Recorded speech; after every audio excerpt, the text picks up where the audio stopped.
There's a forest on the southwest coast of Wales that most people have never heard of, and that suits the people who live there just fine, because obviously the rest of the world is a nightmare anyways, so it's kind of like I used to belong to a town where it, for some reason, ended up in like the top 10 places in the world to live, not the world, but the US to live, and I was like, oh god, no.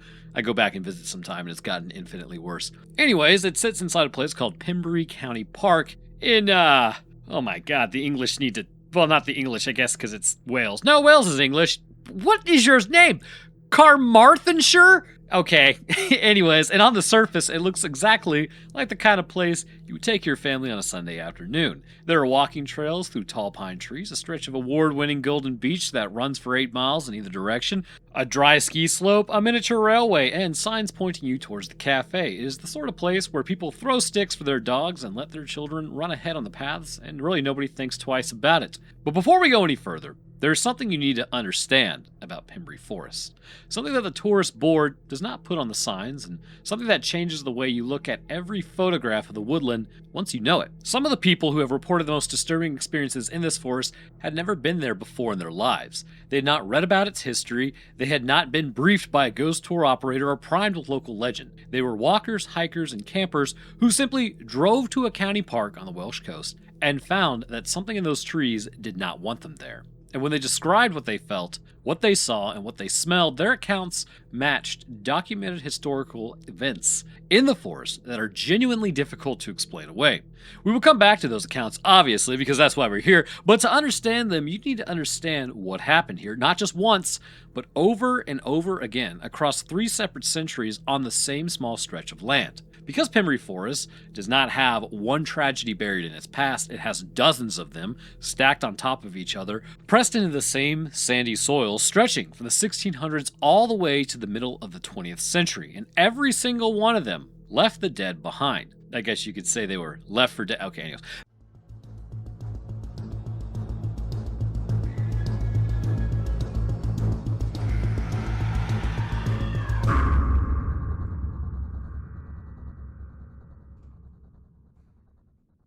The coast of Pembrey is not merely old in a historical sense. It is ancient. The wider, good lord, Carmarthenshire region carries evidence of human settlement stretching back to approximately 2,500 years, with Iron Age hill forts on the high ground and Norman castle ruins marking later chapters of occupation, whose stonework has been absorbed so thoroughly into the landscape that most visitors pass within yards of it without recognizing what it is.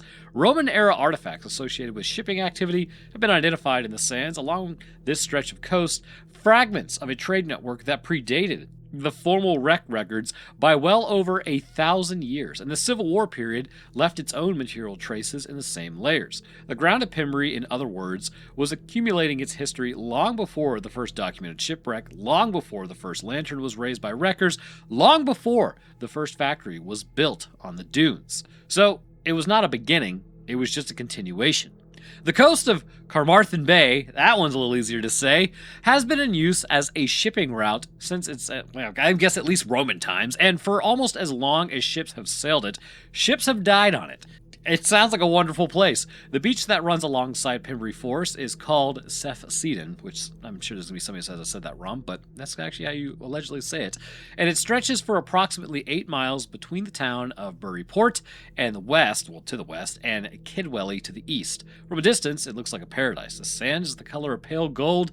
The water runs clear enough in calm weather to kind of earn it a prestigious blue flag status, and the first beach in Wales to receive that designation. And on a summer day, with the light slanting in from Bristol Channel, comparisons to the California coast are not entirely ridiculous. But that is a flattering lie, the beach tells you from a distance. It's a hot chick that you met up with at the bar who is definitely going to stab you in the middle of the night, and you're going to wake up dead. Well, you're not going to wake up dead. You can't wake up dead, but you're going to be dead. But as you get closer to that beach, the story will change. Beneath the surface of Kivanshiden, that's right, I rage baited you with that first pronunciation, the sandbanks shift constantly with the tide, creating invisible traps in the shallow water that extend far out into the bay. The combination of those shifting banks, the powerful tidal currents of the Bristol Channel, and the way the bay funnels southwesterly gales straight into the coast made this stretch of water one of the most consistently lethal on the entire British Isles. Sailors and maritime historians over the centuries gave it a nickname that tells you everything you need to know about what it did to ships that came too close.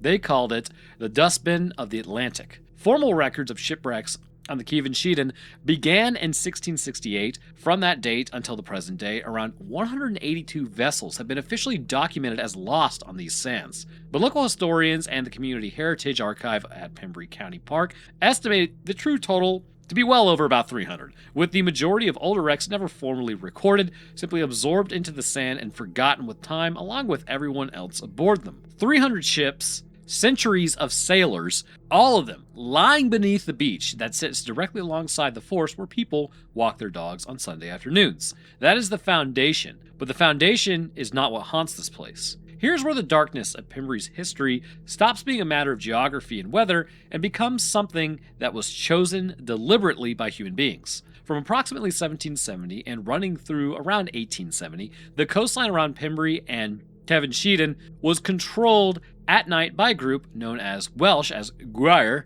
Biali Bach. Okay. Translated into English as the men with the little hatchets, or sometimes more broadly, the people of the little hatchets. They were local men drawn from villages of Kidwelly, Pembrey, and the surrounding area, farmers and laborers by day, but by night, something significantly more dangerous. Their method was straightforward and horrifying. On stormy nights, when visibility at the sea collapsed and captains were navigating blind through wind and driving rain, the gang would position themselves along the shore with lanterns. To a ship's captain struggling to identify his position in the darkness, a light on shore was a navigational lifeline.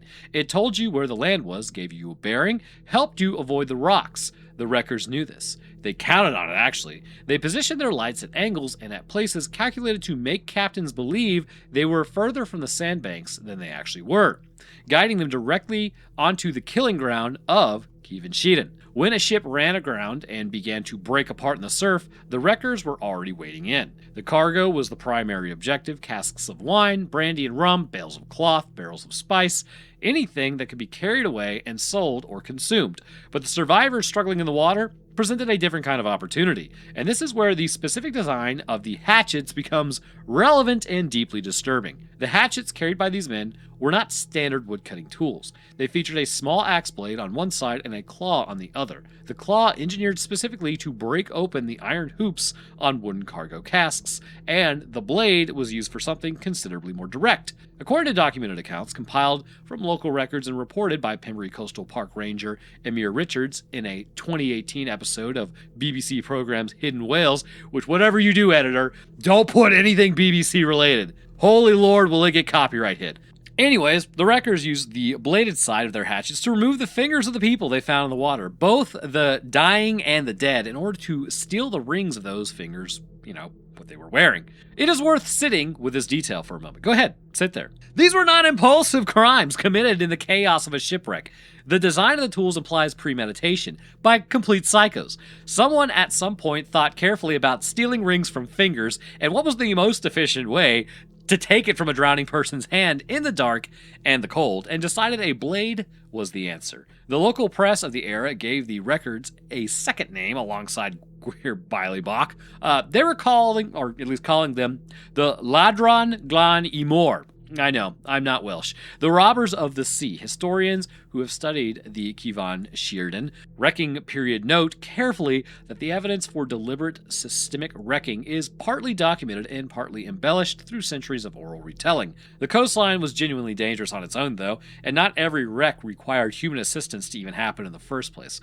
But the violence against survivors is not folklore. It appears in contemporary newspaper accounts and in the physical evidence left on at least one very specific body recovered from the beach, which we will come to know shortly. What is not in dispute is this, though. For approximately 100 years, this stretch of Welsh coastline was a place where human beings went into the water and did not come out again, sometimes because of the sea itself, and sometimes because of the men waiting on the shore with lanterns and hatchets to steal your fingers. In 1818, the French vessel La Providence, I can do French because I make fun of them a lot,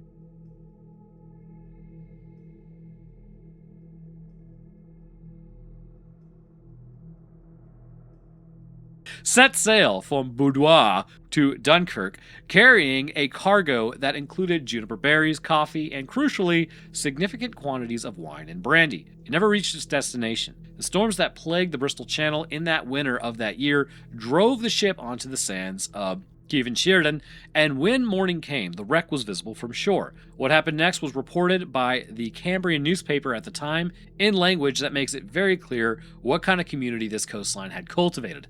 The paper recorded that looters from Kidwelly and Powell, the villages nearest to the beach, swarmed like bees round a honeypot to take advantage of the cargo. They broke open the heads of the wine and brandy casks directly onto the beach, and within hours, an estimated 2,000 people had gathered on the shore to plunder and drink whatever they could lay their hands on. Men and women alike drank so heavily and so rapidly from the broken casks that authorities arriving on the scene found hundreds of people completely insensible in the sand. At least one man died directly as a result of his intoxication that day, killed not by the sea, not by the storm, but by the sheer stupidity and volume of brandy he consumed from a dead man's cargo on a cold winter beach. The incident is grotesque and a little bit too much partying, but it also tells something important about the culture of this coastline at that time. Now, there's two ways to say it. It looks like Carmarthenshire or Carmarthenshire. I think it's probably Cavan, but the wrecks of the Carmarthenshire were not treated as tragedies by the local community. They were treated just as opportunities. That particular psychology, that the dead and their possessions were simply available to whoever arrived first, defined how people who drowned or were driven ashore on these sands were treated for much of the next century. Of all the deaths recorded on the Carmarthenshire, one stands apart, not because it was the most violent, but because it had a face, a name, a history, and a grave that still exists to this day. On the 21st of November, 1828, a French wooden brig called La Jeune Emma, meaning the Young Emma, that's probably how you say it, was making her way from Martinique to the West Indies, back to La Havre, France. Good Lord. I'm just going to break in here. Look, man, I look up how to pronounce these things. I really do. And I'm not going to be, the YouTubers like, oh, I don't know how to pronounce that. But, there's a certain flair with some of these words that being raised in the South United States, I just don't have that flair. It is what it is. So anyways, they were carrying a cargo of rum, sugar, spices, coffee, cotton, and ginger. She was blown catastrophically off course by winter storms in the Bristol Channel and ran aground in Carmarthenshire sands. Of the people aboard, 13 did not survive the wreck itself. Among them was a 12-year-old girl named Adeline Coquelin. She was traveling with her father, Lieutenant Colonel Coquelin, and she was, according to contemporary accounts, the niece of Josephine de Beauharnais, the Empress of France, and the first wife of Napoleon Bonaparte, a child connected by blood to one of the most powerful figures in modern European history, drowning in the shallows of a Welsh beach on a November night in the dark while men waited on shore with lanterns and hatchets. 9 of the 13 who died that day, including Adeline and her father, were buried at St. Illtyd's Church in the village of Pembrey, a short distance from the forest. Their graves are still there. But here's the detail that has driven the folklore of this beach for nearly 200 years. The detail that connects Emma directly to the Bach. And that detail transforms pretty much this particular tragedy from just a maritime accident into something that is considerably darker. When Adeline's body was recovered from the beach, 2 of her fingers were reported missing, cut away. The evidence suggests to take the rings from them. The implication drawn by those who documented the case at that time was unambiguous. The records had reached her before the rescuers did. A 12-year-old child, the niece of Napoleon's wife, pulled from the water in southwest Wales and mutilated for her rings on her fingers. And that is the most famous death in history of Carmarthenshire. That is who is buried at St. Illtyd's Church. And that is the one of the figures, or at least one of the figures, whose ghost has reportedly been seen near the shoreline end of Pembrey Forest in the centuries since. A pale, drenched figure standing still and then simply no longer present. Now, I bet you're sitting there, you're saying to yourself, well, Roanoke, there couldn't be any more troubling chapters. Well, you're wrong. One of the most troubling chapters in the long maritime history of Carmarthenshire came in the autumn of 1925, and it is, in one respect, the most visible of all of these, because unlike every other wreck on this coast, this one never fully disappeared. The SV Paul was a 4-masted windjammer that had been launched in Seattle in 1919 under the name Mount Whitney. Came from the U.S., that means we need to go take over England because they have something of ours. Renamed first to Margaret Sayer in 1924 and then to Paul in 1925 when she left Halifax, Nova Scotia, bound for Dublin, Ireland. She was carrying approximately 2,000 tons of tropical hardwood timber. She never made it to her destination. Caught in a severe Atlantic gale, she lost her sails and then her anchors pretty much went next, and she was driven helplessly across the Carmarthen Bay, coming to basically aground herself on the western end of Carmarthenshire Beach on the edge of the forest. Nobody died in the wreck of the SV Paul, which makes it unusual in the history of the coastline. But you know why? You know why probably didn't happen? Look, I'm going to be honest with you. Probably because Americans were straight up armed, brother. They saw those guys coming with their little hatchets, and they're like, primitive. And they pulled out, I don't know, the Tommy gun. And we're like, I think you fellas should leave. Anyways, but the timber cargo was looted extensively by local residents, so thoroughly, in fact, that Coastal Park Ranger Emir Richards noted on Hidden Whales in 2018 that some of the hardwood from Paul's hold may still exist today in buildings, extensions, and garden sheds in the local area, quietly outlasting the people who salvaged it. The hull of the SV Paul was never reafloated, I guess, and never fully broken down either. Her iron skeleton still lies at the western end of Carmarthenshire at low tide, rusting quietly in the air, and it serves as the single most visible reminder that 300 ships are under the sand that you're straight up walking on. The maritime depths of Carmarthenshire are the oldest layer of Pembrey's buried history, but they are not the only one. At some point in the late 19th century, the character of the death here would change, from the sea to the land itself, from drowning to fire, from the random violence of storms to something systemic and industrial that planted itself in the heart of Pembrey boroughs and began to kill with industrial efficiency. It started in 1882. The Stowe Market Explosive Company, you already know how this is going to go, established a dynamite factory on the sandy dune land of Pembrey boroughs in that year, drawn there for a reason that is in retrospect deeply ironic. The remoteness and the soft ground of the sand dunes were considered ideal for absorbing shockwaves from accidental detonations.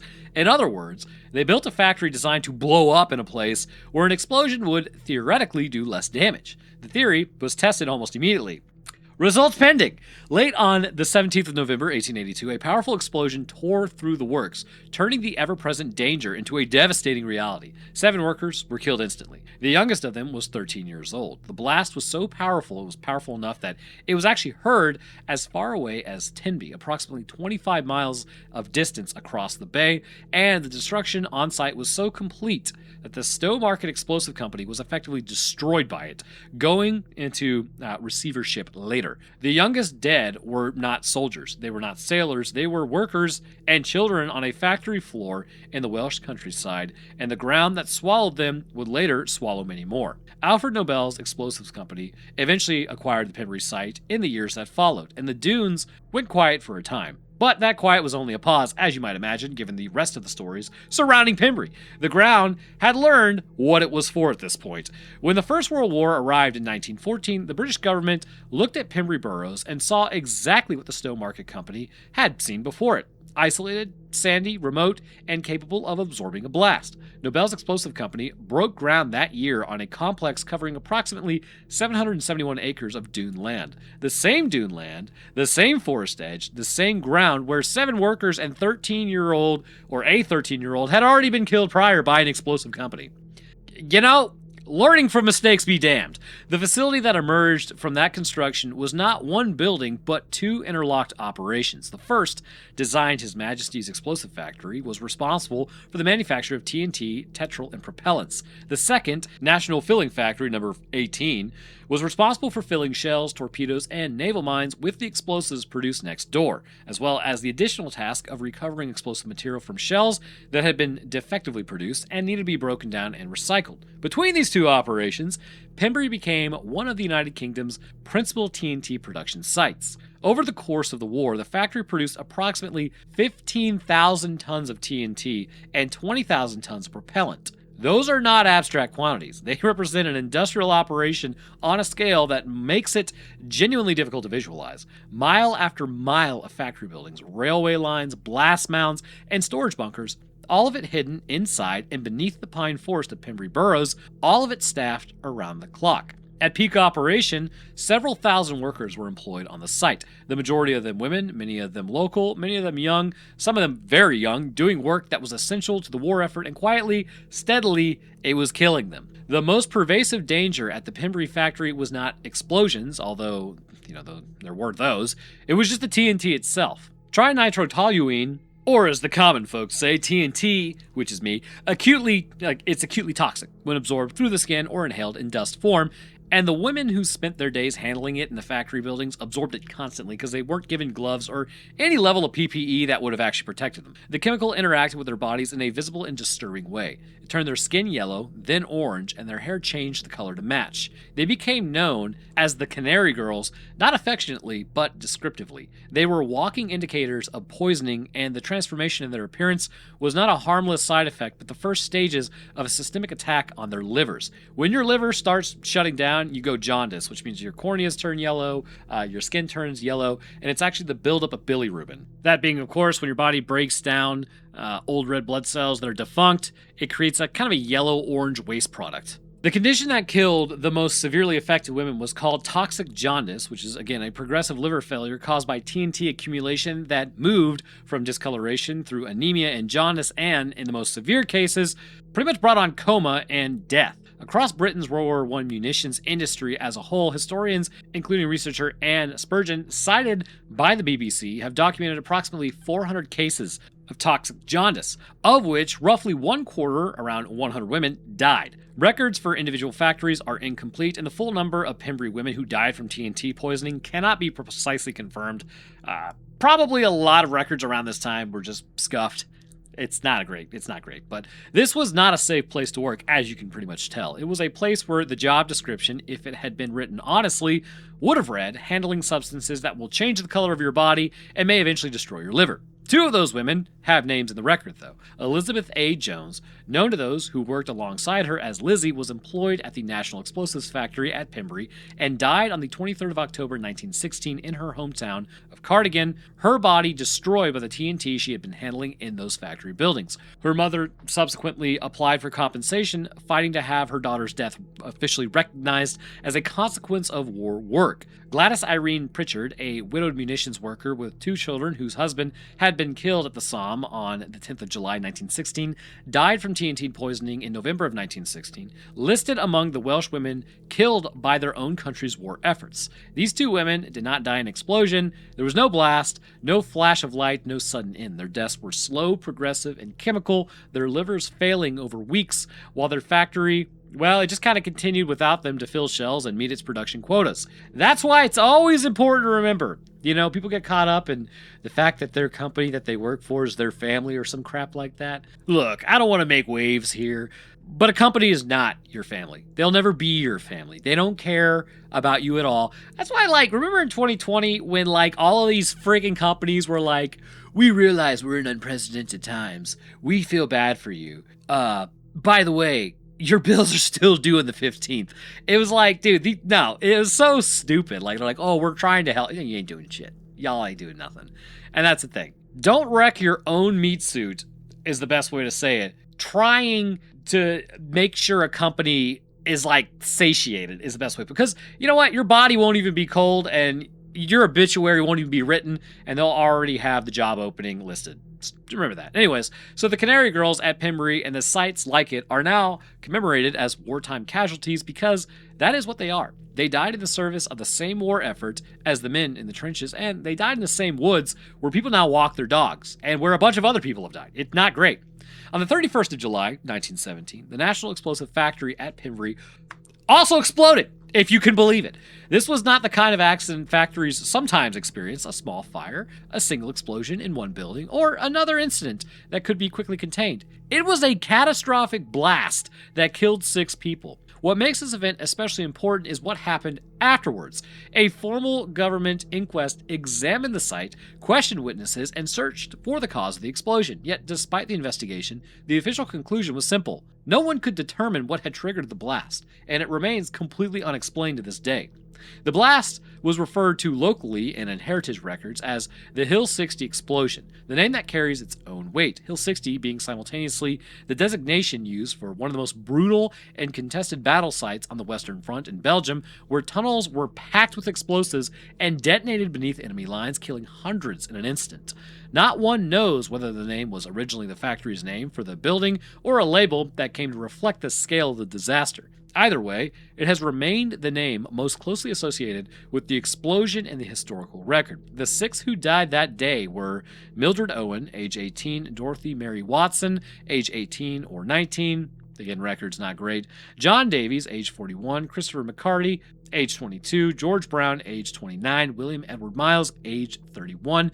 2 of them were teenagers. 2 of them were young women who had gone to work in a factory in the woods because their country needed them to. The blast mounds built around the factory buildings, low earthen berms that can still be walked in across, or at least walked on across Pembrey County Park today, are often mistaken for natural hills. In reality, they were built to contain explosions like the one in July of 1917. They were not signs of failed engineering, but part of the factory's original design. The people who planned the site knew that explosions were always a possibility, so they shaped the landscape to limit the damage when one happened. Those workers who died in July of 1917 lost their lives in a place that had been built with that risk in mind. So if the 1917 explosion is the most disturbing in its inexplicability, the explosion of the 18th of November 1918 is the most disturbing in its timing. It's just a year later. The armistice ending World War I was signed on the 11th day of November 1918. The guns stopped. After 4 years of slaughter on an industrial scale, the killing had finally, formally been declared over. 1 week later, at approximately 10:15 in the evening, a shed inside the National Explosive Factory at Pembrey just exploded. 3 women from Swansea, who had come to work in these woods to help win a war that was already won, did not walk back out. Their names were Mary Fitzmaurice, age 36, a charge woman on the factory floor, Jane Jenkins, approximately 20 to 21 years old, an examiner, and Edith Ellen Copham, age 19, a process worker. They had been working in a shell dismantling shed, part of the factory's recycling operation, breaking down 18-pounder high explosive shells so that the materials inside could be recovered and reused. The war was over. They were dismantling the weapons, not making them. Jane Jenkins was killed instantly when the explosion occurred. Edith Copham and Mary Fitzmaurice were severely injured in the blast and died later that same night at the hospital. A 4th Swansea woman, Ada Fish, had been working nearby in the same shed. She survived. The precise reason she was, further from the detonation point than the other 3 has never really been fully established, but she carried the weight of that survival for the rest of her life. Mary Fitzmaurice and Edith Copham were buried at Danny Gregg's cemetery in Swansea. Jane Jenkins was buried at Quimgelly Cemetery. Contemporary press reports describe the 3 women as having died as surely in the service of their country as anyone on the battlefield. The war had been over for 7 days, which that sucks. The armistice had already been signed and the shells were being dismantled. They were supposed to be just the ending of something. And the last thing they did, and the last thing that Edith Copham saw, a 19-year-old woman from Swansea in a shed in a Welsh forest on a November night, was a flash of light and then nothing. Well, it continues to get worse because we all know it was just around the corner. The Second World War opened a new layer of death on Pembrey's site, and it did so from 2 directions simultaneously, from the air above and from inside the factory below. The Royal Ordnance Factory, Pembrey, as the site was now officially designated, employed approximately 3,000 workers during the World War II period, the majority of them still women, still handling TNT, tetrol, and ammunition nitrate under conditions that had improved marginally from the First World War, but remained acutely dangerous, we'll say. On the 10th of July 1940, a German aircraft located the factory and dropped bombs directly on the site. The attack was precise enough to be lethal. Confirmed fatalities from that single raid included William David Davies, David Verdun Evans, and Weirfrin James Griffiths, all civilian workers killed, and Police Sergeant James Harvard, who was stationed at the factory, survived the initial blast but died of his wounds at Langley Hospital the following day on the 11th of July. They were on the same ground under the same bombs, and the distinction between a factory worker and a police sergeant meant nothing to the aircraft above them, the Germans. On the 1st of November 1941, the factory claimed even more lies from within, and I just want you to take a step back. I'm throwing a lot at you. This is all at the same place. All of this crap that's been going down for hundreds, if not thousands of years, is all in the same place. It's absolutely cursed. An explosion in the P-14 mononitration plant triggered during an air raid alert killed 2 workers, W.M. Evans and C. Bowen. Today, their names remain in the factory's archives, while the documents from the time mention their deaths briefly, treating them as another incident in the factory's long wartime history. Simultaneously, a few miles away along the coast, Royal Air Force Pembrey had been constructed in 1937 and opened formally on the 6th of May 1940, operating under training command and then under Fighter Command to provide air defense over South Wales during the Battle of Britain. Because the airfield functioned primarily as a training base, it was far more accident-prone than operational stations, trainee pilots navigating the demanding maneuvers in all weather conditions over a coastline they did not know, and an aircraft they were still learning to fly, which, gonna be real with you, our aircraft were not... It was more like held together with hopes and dreams, but they died with a regularity that is recorded in a painful detail in the memorial research held by People's Collection Wales. On the 17th of September 1940, a Handley Page Hampton aircraft from 14th OTU crashed on the edge of the Gwyndraeth marshes directly adjacent to the Pembrey area, killing all 4 crew members, all of whom were subsequently buried locally. Polish Air Force pilots who trained and flew from Pembrey added their own names to the fatal accident records of that airfield. Men who had already survived the invasion of their country only to die in training accidents on the coast of southwest Wales. The training accidents at RAF Pembrey were not always the result of weather or mechanical failure, though, which gets a bit weird. Local records and the People's Collection Wales documentation note a training incident in 1944 in which a pilot opened fire on the tug aircraft during an air gunnery exercise, shooting down the tow plane rather than the target drogue being trailed behind it. The crew of the tug aircraft died in the skies that were supposed to be safe on a range over a coastline that had never needed much assistance finding its dead. The bunkers that dot the woodland at Pembrey County Park today, the low brick structures half hidden by the pines, the earthen tunnels, the pillboxes that visitors sometimes photograph without knowing what they were for, are the physical remains of all of this. They were built by the dead, they were worked beside by the dead, and they remain in the forest long after everyone who built them is already gone. The formal industrial use of Pembrey Burrows ended in the decades after the Second World War, and the site was gradually transformed into the county park that visitors walk through today. But the coastline of Carmarthenshire, as if following a logic entirely its own, did not stop producing its peculiar headlines, because why would it? In 1996, an unregistered yacht that had sailed from Morocco was blown ashore on Carmarthenshire Beach, its destination unknown and its registration absent. When the vessel was examined, authorities found on board a substantial quantity of large, sealed, watertight packs of cannabis resin with a street value of around 800 pounds, as in like British money. You know, they're 800 pounds, a figure equivalent to approximately 2 million in present-day money.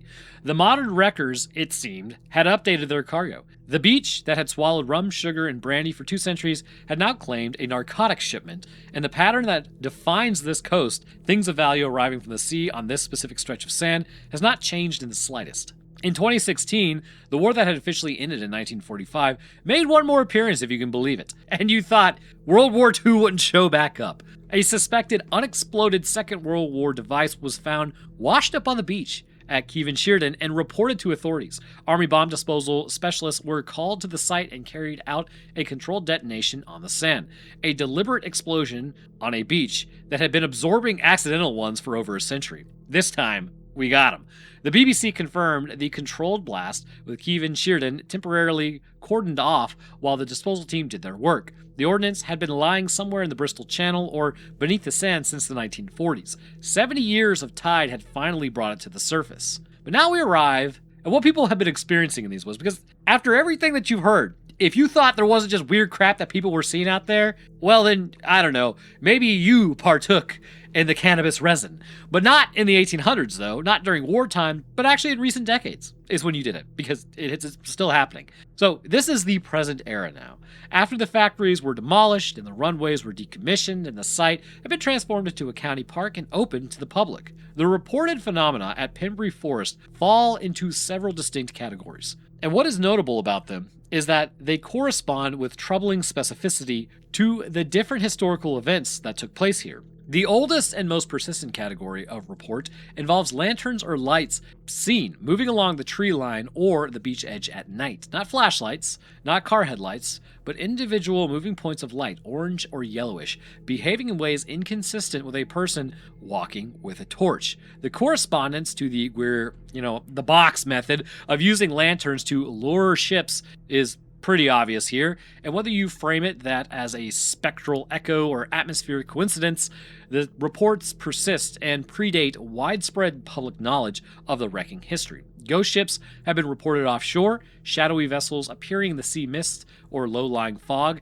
near Carmarthenshire at dusk or in the hours before dawn, accompanied in some accounts by sounds, crashing timber, voices shouting in what witnesses describe as a language they cannot identify, and then silence. These reports come not from organized ghost tours, but just from local fishermen, late-night walkers, and coastal residents. The figure of a small girl, pale, soaking wet, motionless, that has been reported near the shoreline into the forest on multiple independent occasions. No account of this figure describes movement towards the witness. Every account describes stillness, presence, and then absence. The figure does not chase anyone, it simply stands in the dark and then disappears when you look directly at it. In the deeper sections of the woodland, where the factory buildings once stood and where the blast mounds still rise from the forest floor, the reports change character entirely. Here, witnesses describe figures that are burned or appear burned, faces and hands that seem darkened or damaged in ways that do not correspond with normal human features. They are seen briefly, in the peripheral vision or at the edge of a flashlight's range, and they do not approach. Some witnesses report a phantom smell in these areas, a chemical burn, sulfur, or acrid industrial odor that has no source in the present-day landscape, but corresponds precisely to the smell of cordite and TNT manufacturing. A forestry ranger's log from the late 1970s recorded an account from two cyclists passing through the woodland in broad daylight who describe a man stumbling through the trees towards the path, upright, moving, apparently conscious, smoke visibly rising from his body and the smell of burnt cloth around him. The encounter happened in full daylight in a forest where there was no fire. No follow-up investigation is recorded in the log, and I guess that's just where that ends. But in 1998, a photographer from Cardiff who had come to document the old bunker architecture for a personal project later developed his film and found in one frame showing a mossy bunker entrance the distinct upper body of a figure pressed against the tree line to one side, a figure that appeared burned, that had not been visible to him when he took the photograph, and that he was certain had not been there. The image was examined informally by people familiar with the site's history. No conclusion was reached, and the photographer did not return because he just was like, no, I'm good. But among the reported accounts from named witnesses, one that has circulated locally involves a man referred to as Gareth, who in 2006 was walking near the old Royal Ordnance factory site with his teenage daughter. They noticed a figure ahead of them on the path wearing what appeared to be scorched, tattered clothing, face and hands severely charred in a way that read as damage rather than shadow. When Gareth called out, concerned the person was injured, the figure briefly turned its head in acknowledgement but kept walking. Then, it was simply absent from a straight open section of the path where there was nowhere to go. But both of them noticed in the silence that followed was the smell, charred wood and something chemical underneath it, present for a moment and then just completely dispersed. This account comes from reported local testimony and has been independently archived, but it sits in the same category as several others describing identical sensory details, scorching, chemical smells, a figure that acknowledges before vanishing, that emerged independently from different people, or two different people, across different years. One account stands apart even with this company. In the mid-1990s, a schoolboy was mapping old munition bunkers in Pembrey Forest as part of a school project. He entered one of the darker concrete chambers alone, working by flashlight. The smell reached him first, a combination of chemical burn and something organic and decaying that had no visible source in the empty chamber. But then he saw it. Pressed against the concrete wall, a dark red-brown handprint, human in shape, stained into the surface in a way that suggested it had been there for decades. While he was processing what he was looking at, something else would take place. He described it later as a vivid, total sensory experience, a blinding flash of light, and then the perception, not imagined but felt physically on his skin, of heat, of his clothing burning away, of his body being engulfed in flames. He ran from the chamber screaming, and when people outside reached him, he was physically unharmed. There were no burns, there was nothing on his skin, but whatever had happened to him had happened entirely within his own perception. He did not return to complete his project, as none of us would, and this account appears in the documented paranormal testimony associated with the site, but has not been independently verified in the public archives. And how are you really supposed to verify it? I mean, you could ask him, sure, but that's about it. But not all of what has happened and been encountered in Pembrey Forest maps onto the site's industrial and maritime history. In the early 2000s, two council forestry workers, named in local paranormal records as Colin Jenkins and David Evans, were clearing paths in the deeper conifer section of the woodland when they became aware of something watching them from between the trees. What they described subsequently was not a figure in scorched clothing, not a pale, drenched child, not moving light. It was something upright, standing between 6 to 7 feet tall. It's Bigfoot. Covered in dark... Is this really Bigfoot? Covered in dark hair with arms that hung past its knees.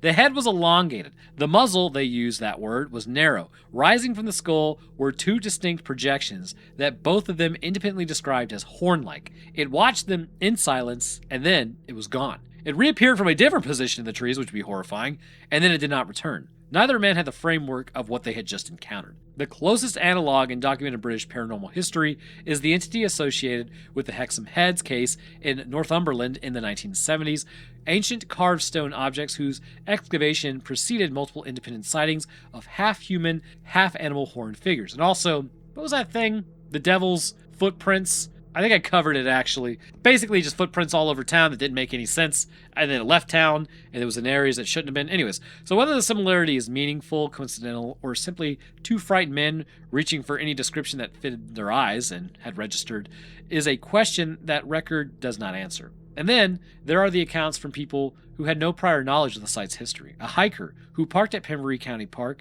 and walked into the forest on a clear afternoon described an overwhelming and sudden feeling of grief, not fear, specifically like grief, that came on without any warning in a section of the woodland and disappeared the moment they stepped back onto the main path. They later learned they had been standing on the site of one of those factory buildings. A camper who set up near the eastern end of the site reported walking in the early hours to the distinct and unmistakable sound of a child crying some distance away in the trees. When they investigated, there was nobody there. They had not previously been told about Adeline at this point, but maybe. These are the accounts that deserve the closest attention, not because they are the most extraordinary, but because the experiences described contain details that closely match documented events the witnesses had no apparent way of knowing. Today, organized paranormal investigation events are run commercially at Pembrey Woods by operators including Haunting Nights, who have documented the site specifically as one of the most credibly haunted locations in Wales.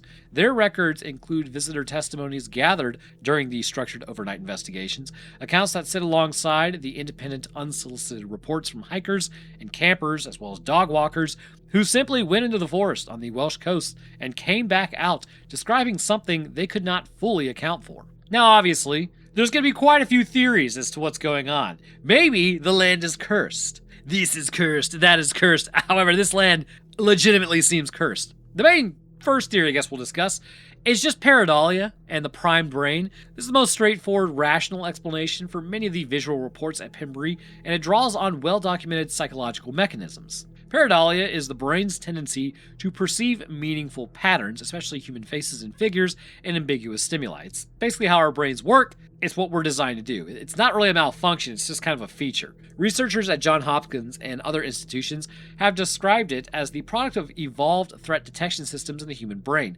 systems that are calibrated to err on the side of false positives because missing a real threat is more dangerous than imagining one isn't there. In a dense, dark pine forest, pareidolia operates powerfully. Every gap between trees becomes a potential silhouette. Every shadow that moves in the wind becomes a figure. Every branch seen in the peripheral vision becomes a hand. When you add the fact that many visitors enter Pembrey Forest already knowing its history, already cognitively primed by ghost tour briefings and articles like this one that have been read, and also me, now officially infesting your brain telling you about it, the brain's tendency to impose pattern on ambiguity is dramatically amplified. The scientific term for this is the nocebo response. Expectation of something disturbing creates a heightened state of vigilance that makes disturbing interpretations of neutral stimuli more likely. This explanation accounts for a significant portion of the Pembrey reports, particularly the visual ones. The second theory, infrasound and the coastal wind sound frequencies below approximately 20 hertz, or at least below this threshold of conscious human hearing, are known as infrasound, and they are produced naturally by several of the conditions that exist at Pembrey simultaneously. When moving through dense coastal pine forest generates infrasound. The interaction of large wave action with the beach and shallow sandbanks generate infrasound. Large enclosed spaces, brick bunkers, earthen tunnels, blast chambers act as resonant cavities that amplify and channel, you guessed it, infrasound. Research published in journals confirmed that near-threshold infrasound can actually alter activity in brain regions responsible for emotional and autonomic regulation, producing effects including sudden onset dread, a sense of presence, mild visual disturbances in the peripheral vision, and unexplained emotional responses. You do not hear infrasound consciously. You feel it as a weight in your chest and as an irrational urgency to leave, as a cold wash of anxiety that arrives without a visible cause and vanishes just as inexplicably. Pembrey Forest, caught between the open Bristol Channel and the inland terrain of Carmarthenshire, with its old factory bunkers still embedded in the ground, is a landscape architecturally suited to generate and channel infrasound. The sudden dread reported by visitors, the feeling of being watched, the overwhelming grief, the urgent need to leave a specific location maps onto what the published science says infrasound can produce. Another theory that has arisen is maybe like chemical residue in the ground, such as TNT, tetryl, cordate, and ammonium nitrate, were manufactured and stored at Pembrey burrows across 2 world wars over a period spanning several decades, may have somewhat of an effect, as you might have guessed. These are not substances that disappear cleanly when a factory blows up or maybe is demolished. They contaminate soil over long timescales, and some of their volatile components, the elements that give TNT and cordite their characteristic smell, can be released from contaminated ground under very specific temperatures and pressure conditions, particularly in warm weather after rain, or when you disturb maybe some soil that fell over it. The phantom chemical smells reported by investigators spending extended time in the deeper woodland sections of Pembrey County Park may not be supernatural in origin. They may just be the ground releasing what it was saturated with, a chemical memory of the factory rising through the soil under the pine trees decades after the buildings above it were torn down. Another theory is the stone tape. Moving from the rational into the more speculative, the stone tape theory proposes that physical environments can, under conditions not yet scientifically understood, record and replay intense emotional or traumatic events, that the fabric of this location, its stone, its soil, its brick, can absorb the imprint of extreme human experience and release fragments of that imprint under conditions that allow sensitive individuals to perceive it. Now, one of the things about this is we don't really necessarily understand consciousness as far as humanity is concerned, I guess the best way to put it. I'm not saying that, we have so much control over the land and things, but, you know what? Here's my most favorite example of this. The human experience. What is it, right? What can we do? What can we not do? How can we influence the environment around us? How can we not influence the environment around us? One of the more interesting aspects of human consciousness is if you take a quantum number, like that randomly generates, right? Because even a number, like a random number generator, it's not as random as, like, say, a quantum random number generator. If you put a person apparently next to it through tests that they've done and tell them to think about a number, that number is much more likely to be randomly generated. Why? It's a very good question. We don't know why. It's sort of like when we observe the quantum field, or not quantum field, or quantum physics of specific tests, the outcomes change because we observed it. There's something I believe personally, whether you believe in God, whether you believe in an afterlife, whether you believe in the human ability to control energy, it's kind of an interesting concept. It's hard to say if it really exists or not, but what appears, I think, more, if you want to take a more safe route on a discussion of that, we just simply don't know. That's all it really is. Like, you get a lot of individuals on a site where they read something, get it? Anyways, they're very, very sure of themselves. They're very sure of what they can see, what they can touch, what they can feel, what they can perceive, and that's it. And that's the world around them, and they're like, nope, that's all that exists. That's all that could possibly exist. There's nothing else beyond my perception that could possibly, and it's like, bro, you know how many dimensions there are? There's the 4th dimension. We can barely perceive the 4th dimension. It's just, there's so many things. I think it's more important in life to just kind of understand there's so many things that you don't know. What is it? 1% is what you know, 2% is what you don't know, or you know that you don't know, and 97% is what you don't know, That's the human experience right there. We just don't know what we don't know. So, could something be imprinted? I know it sounds real like woo-woo and all that stuff, but maybe. I mean, why couldn't it? There's a lot of things that we don't understand about the universe in general. There's a lot of things we don't understand about our own consciousness, or what we're capable of, or why, if you put us next to a quantum random number generator, does that number come up more? Which I wish I could remember where I read that. But anyways, it's an interesting idea. I approach life with an understanding that there's just a lot of crap I don't know. And anybody who approaches life as like, oh, it's open and shut, I know everything, that's the true idiot. So anyways, Pembrey Forest is one of the most compelling possible test cases for the theory of basically the imprinting of human experiences in the British Isles, not because of the ghost stories being particularly dramatic, but because of the chronological density and variety of all the trauma in the area. You have centuries of shipwreck murder embedded in the sand. You have factory explosions that killed teenagers in 1882. You have workers who burned from the inside out from TNT poisoning. You have women killed by bombs 1 week after the war ended. You have pilots who crashed within yards of the runway who were trying to reach it. All of it in the same small patch of coastal Wales. If any location were to produce residual imprints of this kind, Pembrey has given the ground enough material to work with. Under this framework, the apparitions reported here are not thinking aware entities, they are recordings, fragments of the past playing back on a loop, the equivalent of light reaching us from a star that has burned out centuries ago, possibly even millions of years. The other kind of theories on all this is really it's an intelligent haunting. This alternative paranormal framework takes a different position mostly, where the stone tape theory kind of treats the hauntings as passive recordings. The intelligent haunting hypothesis proposes that the figures reported in Pembrey Forest are aware that they are perceiving the living and that they respond to the presence of them, and that in some cases they actively attempt interaction or communication. The specific detail that supports this framework over the residual haunting model is the consistency with which some reported apparitions appear to track witnesses moving between trees in the correspondence with the witness's own movement, appearing to maintain awareness of being observed.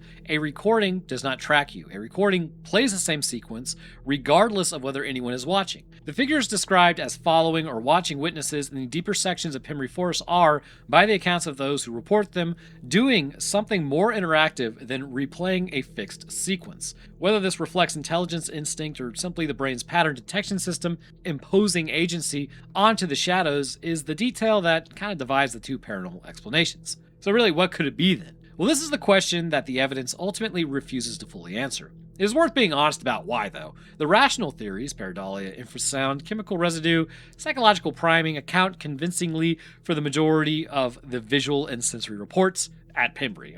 Just to be honest with you, they do. They are not dismissive explanations. They are scientifically supported frameworks that take the experiences of visitors seriously enough to look for real causes. If you spend extended time in a dense coastal pine forest built on decades of industrial chemical contamination, generating infrasound through the interaction of sea wind and enclosed spaces, in a state of cognitive priming from the history that you've just been told, you're going to have unusual experiences. That is not speculation.